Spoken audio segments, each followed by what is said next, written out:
अस्सलाम वालेकुम। एक्सरसाइज 3.6 आज हमने स्टार्ट करनी है। बहुत इजी एक्सरसाइज है, लेकिन इससे पहले मैं आपको एक इम्पॉर्टेंट बात बताना चाहती हूँ। ये जो आपको क्वेश्चन नंबर 1 की स्टेटमेंट नज़र आ रही है ना, if a ratio b is equal to c ratio d then show that. आप अपनी बुक के एक्सरसाइज 3.4 खोलें और देखें, सेम वहाँ भी यही स्टेटमेंट है, सिर्फ फ़र्क ये है कि यहाँ इफ़ की जगह ना प्रूव दैट लिखा हुआ है।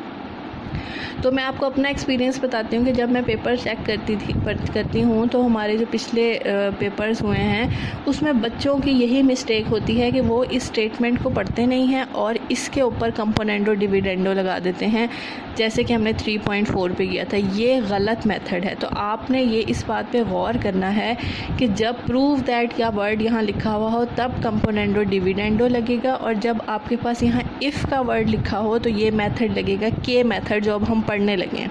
ठीक है, तो ये बात आपने अच्छी तरीके से याद रखनी है। दोबारा रिपीट कर देती हूँ, जब प्रूव दैट का वर्ड होगा तो तब कंपोनेंडो डिविडेंडो मेथड लगेगा, और जब इफ़ का वर्ड होगा तो के मेथड लगेगा।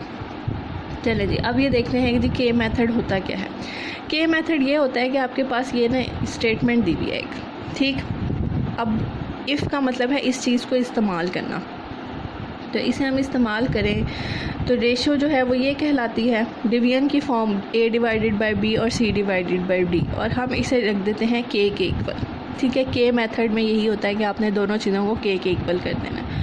तो अब जब तीन चीज़ें k के इक्वल है तो इसका मतलब है a ओवर b भी k के इक्वल है और c ओवर d भी k के इक्वल है। तो हमने दोनों को इक्वल कर दिया k के। करने के बाद आपने इसमें से वैल्यू निकालनी है। a की वैल्यू बन जाएगी b के, क्योंकि b डिवाइड हो रहा है उधर जाके मल्टीप्लाई हो जाएगा, और c की वैल्यू निकल आएगी d के। अब ये जो दो वैल्यूज़ है ना, इन दोनों को आपने इस क्वेश्चन के अंदर पुट करना है, और आंसर जो है आपके पास इक्वल आना चाहिए। जहाँ आपके इक्वल आंसर आ गया वहीं आपने क्वेश्चन को छोड़ देना है, हमें आगे करने की ज़रूरत ही नहीं है। तो चलें जी, क्वेश्चन में पुट करके देखते हैं क्या निकलेगा। 4 a की जगह हमने पुट किया b k, -9b as it is, again 4 as it is, a की जगह हमने पुट कर दिया b k, 9b as it is, 4 c की जगह हमने पुट कर दिया d के, -9d, 4 की जगह 4 एज इट इज़, और c की जगह हमने पुट कर दिया d के प्लस 9d। ठीक है, सब कुछ वैसे का वैसे ही है, सिर्फ a और c की जगह जो है ना हमने वैल्यू पुट कर दिया। अब हम इस वैल्यू को खोल देते हैं, ब्रैकेट हटा देते हैं, ये बन जाएगा 4b के -9b, 4b के प्लस 9b, 4d के -9d और 4d के प्लस 9d। अब आपने ये देखना है कि इस ऊपर वाली एक्सप्रेशन में से कॉमन क्या आ रहा है। तो हम देखते हैं जी, इसमें से b कॉमन आ रहा है, तो हमने b कॉमन ले लेना है, ऊपर से भी और नीचे से भी। तो कॉमन ले लेते हैं, ये बचेगा 4k -9, नीचे से भी b कॉमन ले लिया, 4k प्लस 9, इधर से हमारे पास d कॉमन आ रहा है, 4k -9, नीचे से भी d कॉमन आ रहा है, 4k प्लस 9। ठीक है जी, अब कैंसिल आउट कर दें, b से कैंसिल हो गया, d से कैंसिल हो गया, ये चीज़ हमारे पास बच जाएगी। 4k -9, 4k plus 9 is equal to 4k -9 और 4k प्लस 9। ये देखें, हमारी लेफ़्ट साइड और राइट साइड इक्वल आ गई है। जहाँ इक्वल आई वहाँ पे हमने क्वेश्चन छोड़ देना है, हमारा क्वेश्चन कंप्लीट हो गया, बस ख़त्म। सिंपल सा क्वेश्चन था। नेक्स्ट पार्ट है जी हमारा third part. Second part same as it is है, तो आप वो खुद करेंगे। अब आपने ये बात सुन लें कि ये वाला जो प्रोसीजर है ना, ये हर क्वेश्चन के साथ चलेगा। ठीक है जी, तो आपने तो पेपर में ज़ाहिर बात है खुद से लिख के दिखाना ही है। तो मैं यहाँ पे हर क्वेश्चन के साथ नहीं लिख रही, मैं डायरेक्ट लिख रही हूँ कि a की वैल्यू b के है और c की वैल्यू d के है। तो इसलिए ज़रा गौर से सुन लें कि आपने ये प्रोसीजर हर क्वेश्चन के साथ लिखना है, यहाँ से लेके यहाँ तक। लेकिन मैं हर क्वेश्चन में डायरेक्ट लिख रही हूँ। ठीक है, हमारे पास दो वैल्यूज़ हैं, a is equal to b k और c is equal to d k. Question हम स्टार्ट करते हैं। a की जगह हमने पुट कर दिया b के, नीचे वाली b as it is, again a की जगह हमने पुट कर दिया b के, स्क्वायर है तो स्क्वायर आ जाएगा, c की जगह हमने पुट कर दिया d के, स्क्वायर आ गया, b square plus d square. ठीक है जी, यहाँ से देखें b से कैंसिल हो गया, k की वैल्यू k बच गया हमारे पास, और यहाँ पे हम ब्रैकेट ओपन कर देते हैं। कभी भी डायरेक्ट कटिंग नहीं होती, जब भी दरमियान में प्लस या माइनस हो तब। ठीक है। पूरी की पूरी ब्रैकेट हो तब तो हम काट सकते हैं, लेकिन अलग अलग नहीं काट सकते। तो ब्रैकेट हम ओपन कर देंगे, बी स्क्वायर प्लस के स्क्वायर डी स्क्वायर प्लस के स्क्वायर। मैंने बहुत से बच्चों को देखा है कि वो जो है ऐसे डायरेक्ट काट देते हैं प्लस का साइन होने के बावजूद। ये गलत होता है, कभी भी ऐसे वैल्यू नहीं कटती होती। तो आपने यहाँ पहले लेना है कॉमन। तो कॉमन आपके पास देखे आ रहा है के स्क्वायर कॉमन आ रहा है, अंदर हमारे पास बच जाएगा बी स्क्वायर डी स्क्वायर और नीचे हमारे पास बन जाएगा बी स्क्वायर डी स्क्वायर। तो ये पूरी की पूरी ब्रैकेट कट सकती है, लेकिन अलग अलग नहीं कटता होता जब दरमियान में प्लस माइनस है। तो आपने ये गलती नहीं करनी। के एज इट इज़ यहाँ पे हमारे पास बच गया के स्क्वायर, स्क्वायर अंडर रूट से कैंसिल हो जाएगा। ये हमारे पास इक्वल आंसर आ गया और हमारा क्वेश्चन ख़त्म हो गया। नेक्स्ट है जी हमारा फोर्थ पार्ट। तो कभी भी रेशो आ जाए तो रेशो से आपने डरना नहीं है। जब भी रेशो आ जाएगा आप सिंपल उसे डिवीजन में चेंज कर सकते हैं। आपको पता है रेशो का मतलब है डिवीजन में चेंज करना। तो सबसे पहले आप इस रेशो को हटाएं और डिवीजन में ले आएँ और इस क्वेश्चन आपका वैसे ही बन जाएगा जैसे हम करते आ रहे हैं।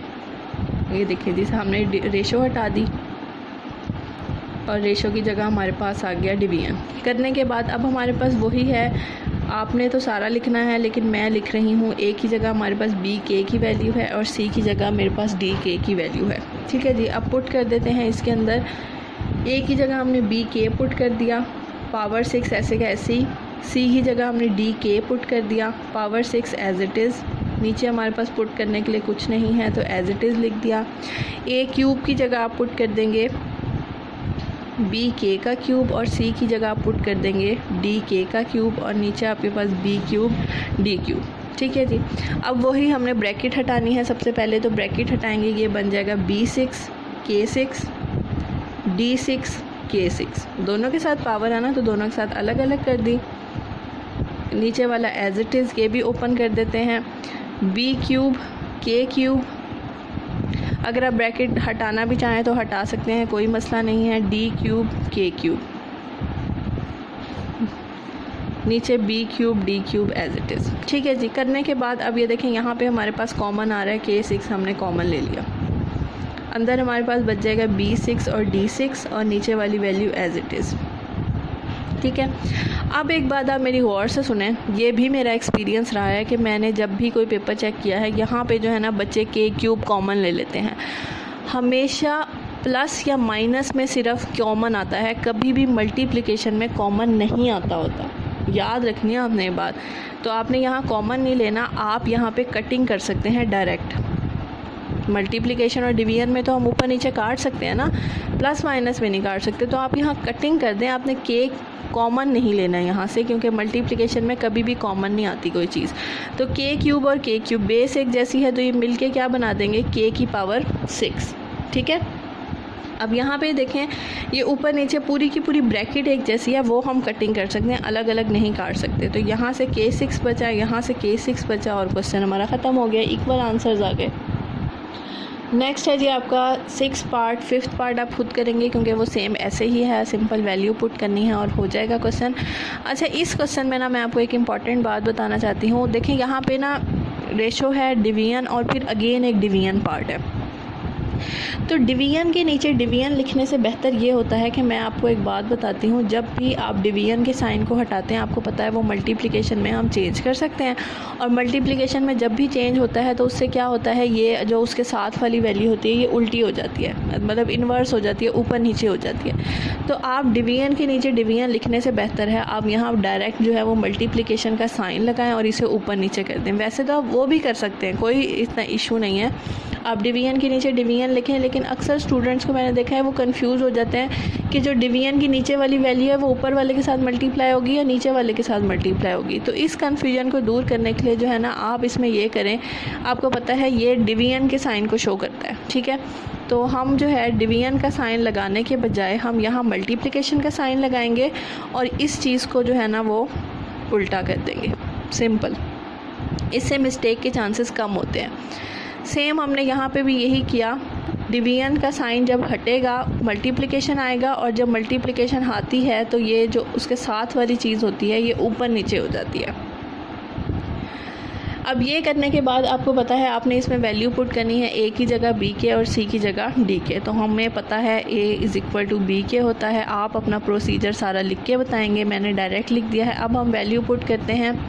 ए की जगह हमारे पास आ गया जी B K, B square as it is multiply A की जगह हमारे पास बी के। आप मल्टीप्लाई की जगह ब्रैकेट भी लगा सकते हैं ताकि आपको कोई कन्फ्यूजन ना हो। बी के प्लस बी और ए की जगह बी के का क्यूब, ठीक है जी।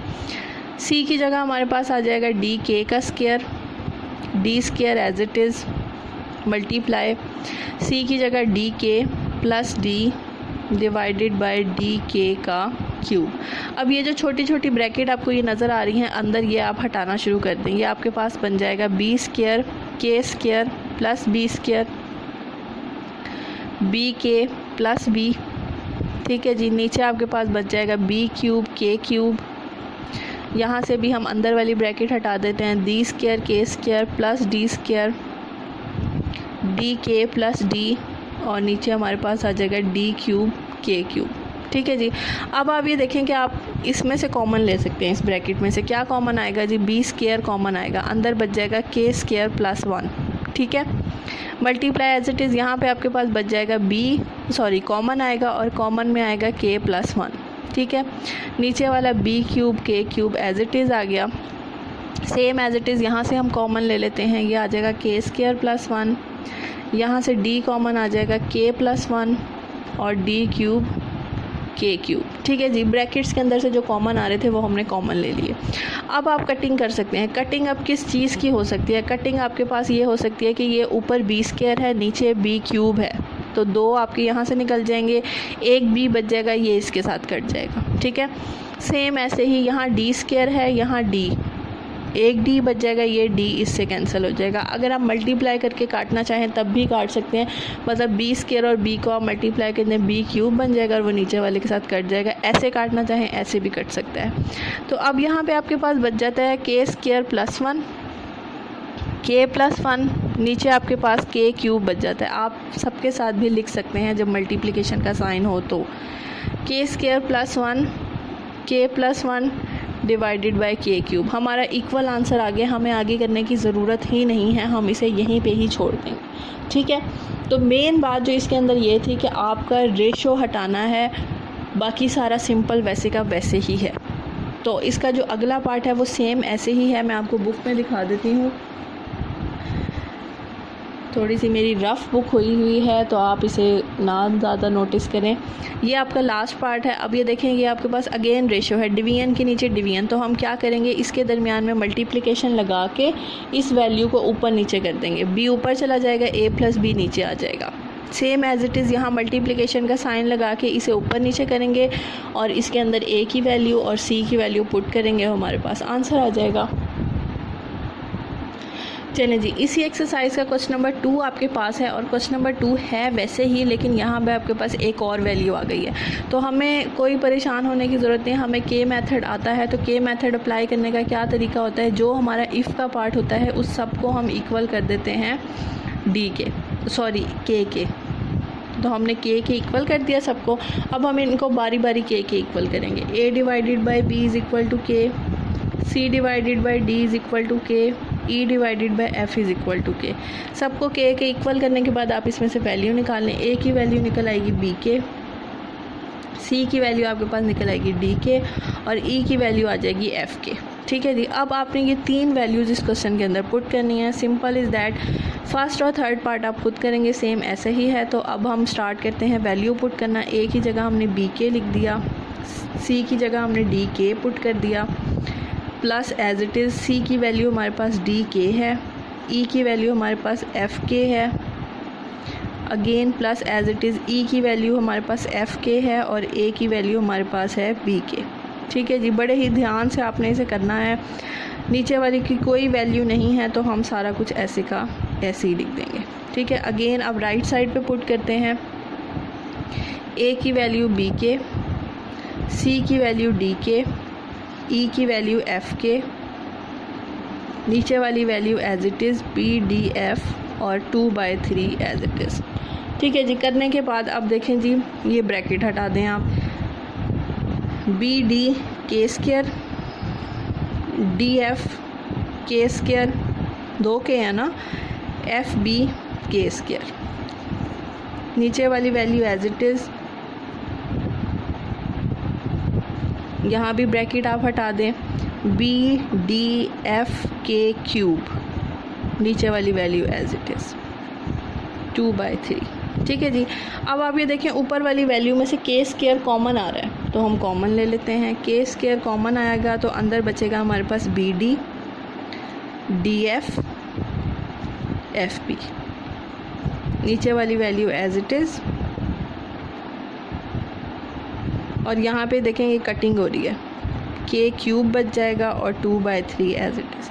अब मैंने आपको बताया था कि पूरी की पूरी ब्रैकेट कैंसिल आउट हो सकती है, तो ये पूरा का पूरा जो है वो कैंसिल हो जाएगा, ऊपर नीचे दोनों एक जैसे है ना। यहाँ से के स्क्वायर बच जाएगा और ये देखें के क्यूब और क्यूब इससे कट जाएगा, इधर से के स्क्वायर बच जाएगा, इक्वल आंसर आ गया, हमारा क्वेश्चन ख़त्म। बाकी सारे पार्ट्स 2 ही रहते हैं, वो दोनों बहुत ईजी हैं, ऐसे ही हैं। आप उसमें ये वाली वैल्यूज़ पुट करें और इक्वल आंसर निकालें। कोई भी प्रॉब्लम हो आप मुझसे पूछ सकते हैं।